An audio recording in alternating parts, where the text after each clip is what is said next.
Assalamualaikum warahmatullahi wabarakatuh. Waalaikumsalam warahmatullahi wabarakatuh. Selamat pagi, Mbak Ersa.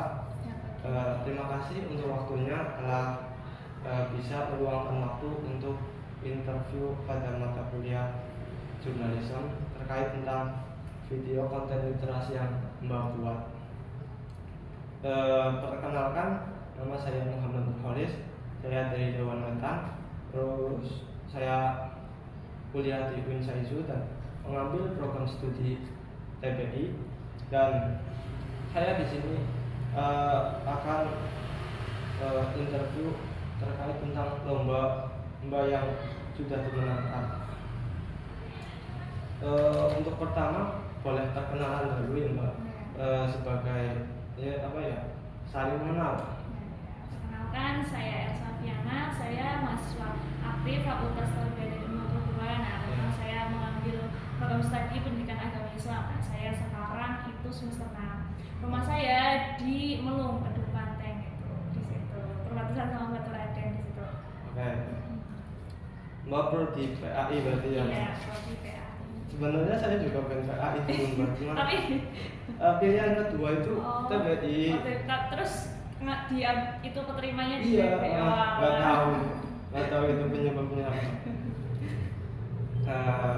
Oke, ke interview ya. Apa tema video literasi yang Mbak buat? Kalau tema dari saya sendiri itu mengambil, kalau dari pusatnya itu video konten literasi dibebaskan, tapi kalau dari saya itu dari generasi emas menuju Banyumas yang lebih bagus lagi. Nah, kami itu mengambil dari teman, ada 2 anak. Yang pertama itu dia suka game, yang kedua itu anaknya suka literasi. Nah, anak yang suka game tersebut itu di kelas dia itu nggak memperhatikan, dan juga ketika ada informasi apapun dia itu tidak bisa menyerap informasi itu. Nah, kebalikannya dengan anak yang satu itu tersebut, dia itu pintar berbicara, terus juga ketika ada informasi dan sebagainya dia itu bisa menjelaskan gitu. Jadi sama ya di kelas saya. Gitu Ya juga. seperti fenomena di kampus kita.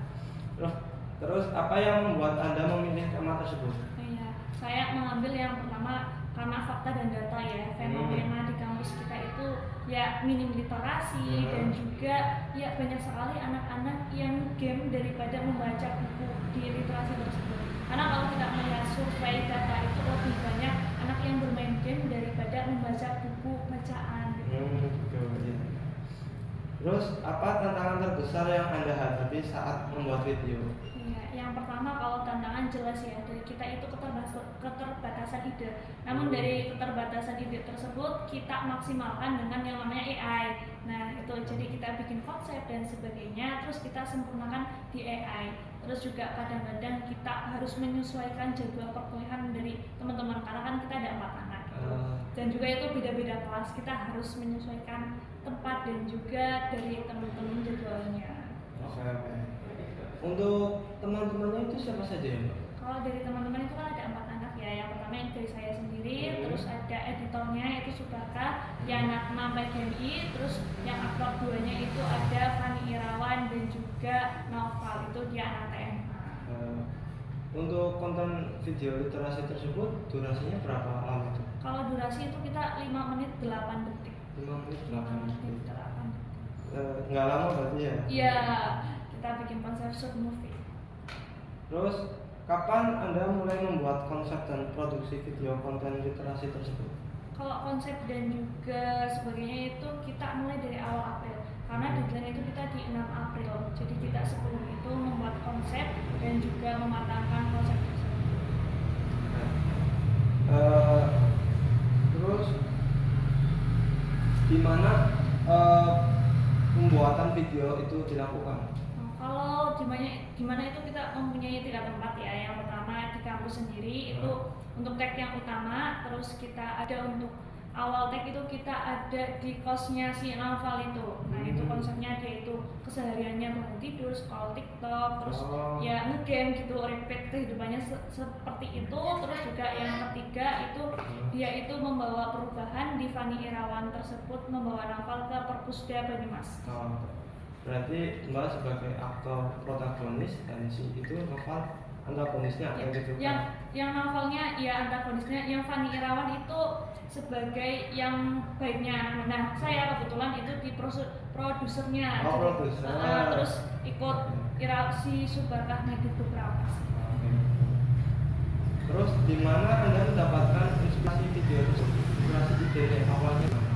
Kalau inspirasi ide itu kita brainstorming dulu ya, kayak ya kita mematangkan dan juga memikirkan betul-betul, terus kita juga nyari inspirasi di YouTube. Nah, kebetulan kita ya ketemu tersebut, kita kembangkan lagi ide-ide tersebut, kita satukan antara dari empat anak tersebut, kita satukan ide kita. Oke. Ya, bagus sekali ya. Terus mengapa Anda tertarik untuk mengikuti lomba video konten literasi tersebut? Oh iya, yang pertama jelas ya, karena dari nominal juaranya itu sangat besar, itu ada 5 juta, dan juga yang kedua kita pengen inspirasi dari teman-teman, karena dari fenomena kampus tersebut kita harapannya bisa dengan adanya lomba, kita ikut lomba tersebut itu kita bisa menginspirasi dari teman-teman dan juga dari teman-teman khususnya di FTIK itu bisa tumbuh lagi di literasinya.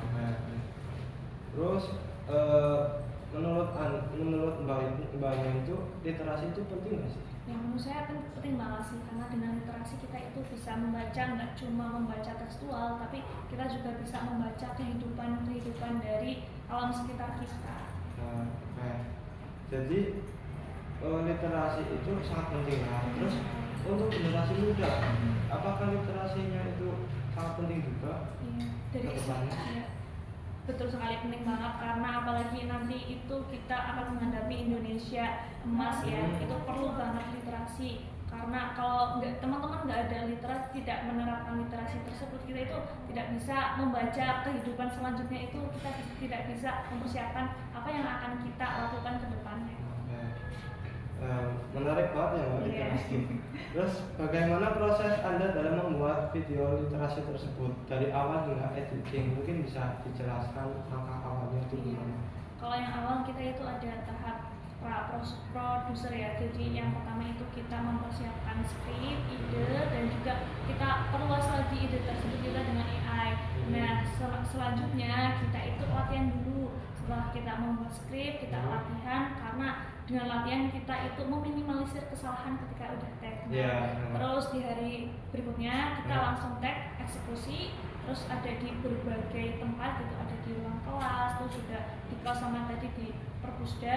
Nah, setelah itu tahap editing. Nah, di tahap editing tersebut kita juga ada finishingnya, nanti dilihat dari awal hingga akhir apakah ada kekurangan. Nah, kebetulan kita juga ada kekurangan di bagian audio dan juga di videonya ada beberapa footage yang kurang. Nah, kita tag lagi, terus habis itu selesai kita finishing, terus baru kita upload. Oh gitu. Jadi panjang sekali. Iya, panjang.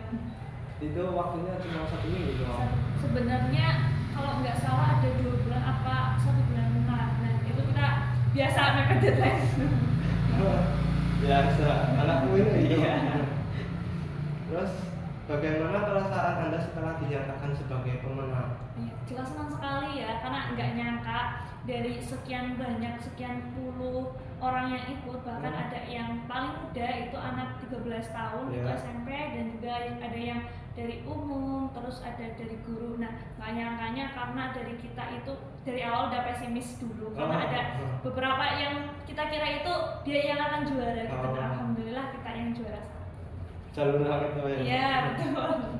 Terus untuk pesertanya itu siapa saja ya, kalau boleh tahu? Ya, kalau peserta itu ada yang dari SMP, SMA atau SMK, terus juga dari mahasiswa juga ada guru, terus juga teman-teman yang umum juga ada. Kurang lebih sekitar berapa? Kalau kurang lebih itu 80 lebih, kalau nggak 70-an. Oh gitu. Terus lombanya itu dilakukan di mana ya? Kalau lombanya itu online, kita yang mengadakan itu dari Dinar Perpusda Banyumas. Oke, sekian interview tentang pembuatan video konten literasi. Apabila saya sebagai interviewer banyak tutur kata yang tidak berkenan, saya mohon maaf yang sebesar-besarnya. Terima kasih atas waktunya, Mbak Elsa, dan sampai jumpa lagi. Sama-sama. Terima kasih juga. Mohon maaf juga. Ya.